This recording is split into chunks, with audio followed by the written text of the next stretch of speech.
అలాగే సభలో ఎంతమందికి తెలుసో తెలియదు కానీ పొట్టి శ్రీరాములు గారి నిజమైన బలిదానాన్ని డిసెంబర్లో ఆయన బలిదానం ఉంటుంది. ఆయన చనిపోయారు మన కోసం. ఈరోజు దాన్ని రాష్ట్ర ప్రభుత్వం అధికార దినంగా దాన్ని జరుపుకోవాలని చెప్పి ముఖ్యమంత్రి గారు మా దృష్టికి తీసుకొచ్చారు. దానికి కూడా వారికి సంపూర్ణ కృతజ్ఞతలు తెలియజేస్తున్నాను.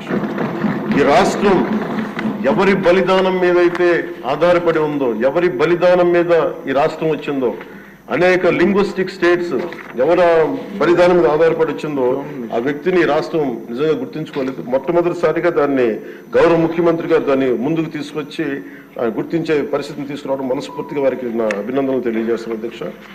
అలాగే కన్యకా పరమేశ్వరి ఈ ఆవిడ బలిదినాన్ని కూడా అధికార దినోత్సవంగా జరుపుకోవటం నిజంగా వారికి మనస్ఫూర్తిగా నా ధన్యవాదాలు తెలియజేస్తాను అధ్యక్ష. గత కాలంలో ఫస్ట్కి సార్ నేను ఒక ప్రభుత్వ ఉద్యోగి కొడుకున్న అధ్యక్ష. మాకు ఏదైనా సరే నెల మొదటి రోజున ఉద్యోగాలు మనకి జీతాలు వస్తాయనేది మాకు చిన్నప్పటి నుంచి అలవాటు.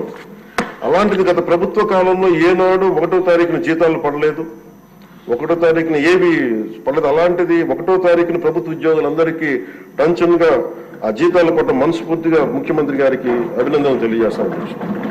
అలాగే 64 లక్షల మంది బెనిఫిషరీస్ కి లబ్ధిదారులకి 4,000 చొప్పున వారికి 1000 రూపాయలు పెంచి మరి ఇవ్వడం మనస్ఫూర్తిగా వారికి నా అభినందనలు తెలియజేస్తున్నాను. అది కూడా అందరం వెళ్ళి వారి చేతికి అంటే దీనికి ఏ వ్యవస్థ అవసరం ఉన్న వ్యవస్థని సమర్థవంతంగా వాడుకొని ఇంటికి క్యాష్ చేరవేయటం మనస్ఫూర్తిగా వారికి నా అభినందనలు తెలియజేస్తున్నాను.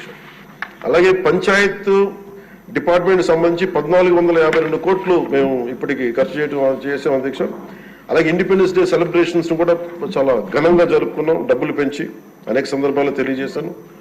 13,326 గ్రామ పంచాయతీలకి జాతీయ ఉపాధి హామీ పథకం కింద పల్లి పండుగ ద్వారా 4,500 కోట్లు నిధులు విడుదల చేశాం అధ్యక్ష. అలాగే గౌరవ ముఖ్యమంత్రి గారి ఈ నాయకత్వంలో ఈ ప్యాడీ డ్యూస్ రైతులకు కావాల్సింది 1,674 కోట్లు రిలీజ్ చేసి నిజంగా మీరు రైతాంగానికి మీరు ఎంత అండగా ఉంటారో మాటలతో కాదు చేతుల్లో చూపించారు అధ్యక్ష. వారికి మనస్ఫూర్తిగా నా ధన్యవాదాలు.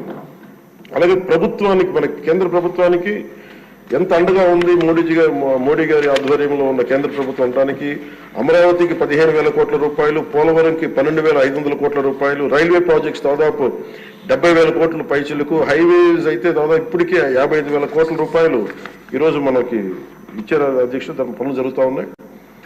అలాగే ముఖ్యమంత్రి గారికి కూడా ముఖ్యంగా మిడ్ డే నేను అడిగింది ఏంటంటే ముఖ్యమంత్రి గారిని డొక్కా సీతమ్మ గారి పేరు ఏదన్నా పథకాన్ని క్యాంటీన్ పెట్టండి అంటే ఆయన ఏకంగా దీనిలో నారాయణ